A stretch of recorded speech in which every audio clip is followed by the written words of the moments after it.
అవకాశం ఇచ్చినటువంటి దైవజనులు రెవరెండ్ డాక్టర్ తారా యేసుదాసయ్య గారికి, అమ్మగారికి, చేరువచ్చిన సంఘం అంతటికి, విశేషంగా మౌలి చేర్చి యొక్క కుటుంబ సభ్యులు, రక్త సంబంధికులందరికీ, దూర ప్రాంతంలో కుటుంబ సభ్యులు రాలేని వారు లైవ్ ద్వారా చూస్తున్న వారికి ప్రభువైన యేసుక్రీస్తు నామం పేరట వందనములు చెల్లిస్తున్నాం. దేవుని కృపలో ఇంతవరకు గత కాలం అంతా కూడా మౌలి చేసి దేవునిలో ఎంతో ప్రేమ స్వభావం కలిగినటువంటి సహోదరిని మనం అందరం కూడా కోల్పోయాం. ఈ సమయంలో కొన్ని మాటలు, దేవుని మాటలు మనం విందాం. తెస్సలోనికీయులకు రాసిన మొదటి పత్రిక 4వ అధ్యాయం 13వ వచనం నుండి ఇప్పుడు దాకా దేవుని సేవకులు చదవగా మనం విన్నాం. కాబట్టి మరణం అనేది ఎవరు తప్పించుకోలేరని దేవుని వాక్యం చెబుతుంది. దేన్నైనా మనం తప్పించుకొనొచ్చాము, కానీ మరణాన్ని నో వన్ కెన్ ఎవరు కూడా ఏమాత్రం కూడా మరణాన్ని ఎస్కేప్ అవ్వలేదు. దేన్నైనా మనం ఎస్కేప్ అవ్వచ్చేమో, కానీ ఏదైనా మనం తప్పించుకొనొచ్చేమో, కానీ ఈ లోకంలో no one can escape death. మరణాన్ని ఎవరు కూడా తప్పించుకొనలేరు.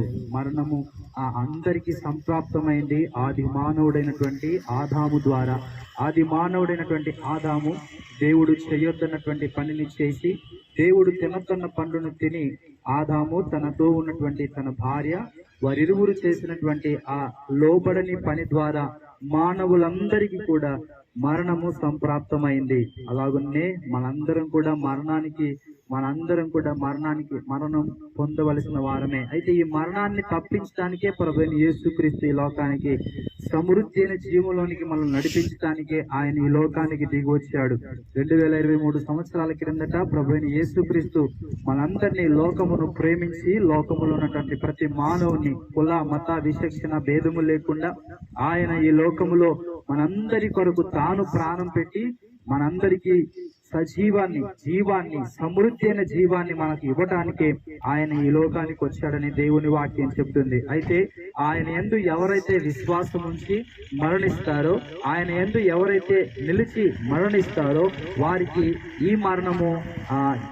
మరణము ద్వారా, లేకపోతే మరలా రెండవ మరణము హాని చేయదని దేవుని వాక్యం చెప్తుంది. ఈ మరణం చదువుకున్న వారైనా, లేకపోతే విద్యావంతులైనా, ఉన్నత స్థాయిలో ఉన్నవారైనా, గొప్పవారైనా, అందచందాలు ఉన్నవారైనా, బంధు బలగం ఉన్న ఎవరైనా సరే ఈ మరణాన్ని రుచి చూడవలసిందే. ఈ మరణం తర్వాతే మరలా రెండు ఉన్నాయి. ఒకటి జీవము, మరొకటి నిత్య మరణం.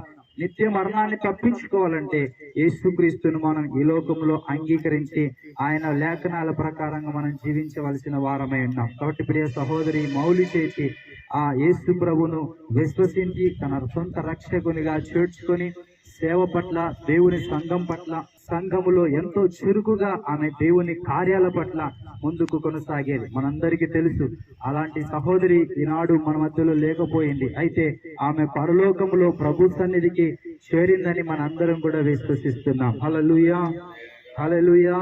కాబట్టి వారు నడిచిన ఆ యొక్క విధానం మనం చూస్తే దేవుని పట్ల ఎంతో శ్రద్ధ, భక్తి కలిగి చాలా హృదయాన్ని ఆమె హృదయపూర్వకంగా దేవునిలో నడిచినటువంటి సహోదరి. హల్లెలూయా. కాబట్టి ఈ మరణం ఈ శరీరానికి వచ్చే మరణం ఎవరికైనా వస్తుంది. No one can escape for this death. కాబట్టి మనందరం కూడా చూస్తాం. మరి కుటుంబం అంతా కూడా మెడికల్ డిపార్ట్మెంట్ లో ఉన్నటువంటి కుటుంబం, మెడికల్ డిపార్ట్మెంట్ లో ఉన్నటువంటి కుటుంబం అయినా, మెడికల్ డిపార్ట్మెంట్ లో లేని కుటుంబం అయినా, డాక్టర్లైనా, వైద్యులైనా సరే ఈ మరణాన్ని ఎవరైనా తప్పించుకోలేరు. ఈ మరణం తప్పించుకోలేము, కానీ రెండవ మరణాన్ని మనం తప్పించుకునే అవకాశం దేవుడు మనకి ఇచ్చాడు. We can escape second death. రెండవ మరణం, ఆత్మకు వచ్చే మరణాన్ని మనం తప్పించుకునే అవకాశాన్ని దేవుడు మనకి ఇచ్చాడు. అది ఎలాగంటే మనందరం కూడా ఆయన వాక్యము నెరవేరుస్తూ, ఆయన వాక్యం ప్రకారంగా మనం జీవిస్తే, ఆయన వాక్యము మనల్ని సజీవులుగా నిలబెట్టి రెండవ మరణం నుండి తప్పించి, అగ్నిగుండం నుండి తప్పించి, మనల్ని నిత్య జీవములోనికి ప్రభు యొక్క కుడి పార్శ్వమున మనం కూడా కూర్చొని యుగాయుగములు ఆయనతో సంతోషించేటువంటి గొప్ప భాగ్యాన్ని దేవుని వాక్యం మనకు కలుగజేస్తుంది. హల్లెలూయా, హల్లెలూయా. అందుకే 14వ వచనంలో మనం చూస్తే, యేసు మృతి పొంది తిరిగి లేచినని మనము నమ్మినలా అదే ప్రకారము యేసునందు నిలిచిన వారని దేవుడు ఆయనతో కూడా వెంటబెట్టుకొని వచ్చును. మేము ప్రభు మాటలను బట్టి మీతో చెప్పున్నదేమనగా, ప్రభు రాకడ వరకు సజీవులమై నిలిచి ఉండ మనము నిద్రించిన వారి కంటే ముందుగా ఆయన సన్నిధి చేరము. ఆర్భాటముతోనూ దూత శబ్దముతోనూ దేవుని బూరతోనూ పరలోకము నుండి ప్రభు దిగి వచ్చును. క్రీస్తు నందుండి మృతులైన వారు మొదట లేతురు. హల్లెలూయా. కాబట్టి క్రీస్తు నందుండి మృతులైన వారు ఉన్నారు, లేదంటే ఆయన రాకడొచ్చినప్పుడు ఇంకా మనం సజీవులుగా ఉన్నవారమైనా కావచ్చు. ఈ రెండు గుంపుల వారు, క్రీస్తు నందుండి మృతి పొందిన వారు, క్రీస్తు నందుండి సజీవులైన వారు, వీరిరువురు కూడా ఆయన రాజ్యములోనికి ప్రవేశిస్తారు. ఆయన రెండోసారి వచ్చినప్పుడు ఆయన దూతతో, ప్రధాన దూత శబ్దముతో దేవుని బూర పరలోకము నుండి భూలోకానికి దిగి వచ్చినప్పుడు ఎవరైతే క్రీస్తును కలిగి ఉంటారో, those who are having Christ in their life, వారు మాత్రమే తిరిగి ఆ బూర వినబడి ఆయనతో కూడా చేరుతారు.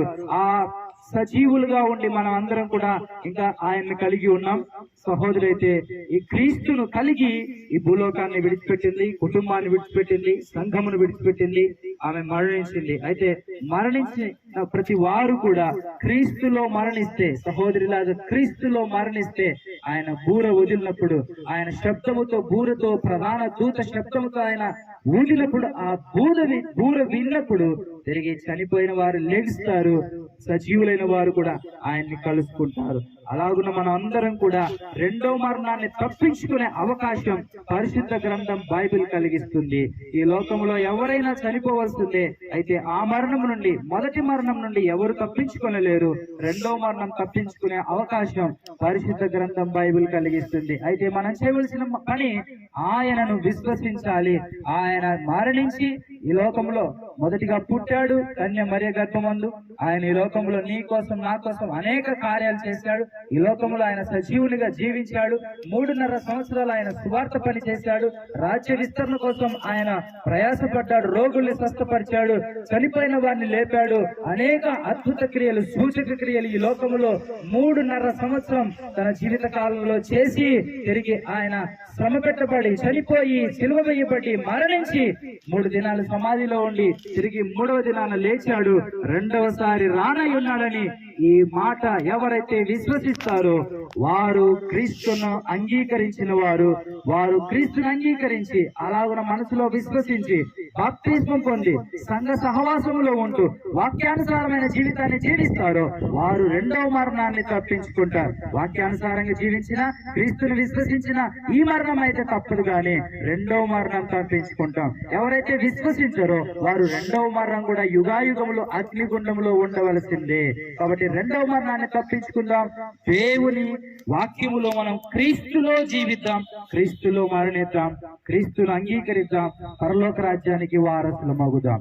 దేవుడి కొద్ది మాటలు దీవించి ఆశీర్వదించును గాక. ఆమేన్. హల్లెలూయా.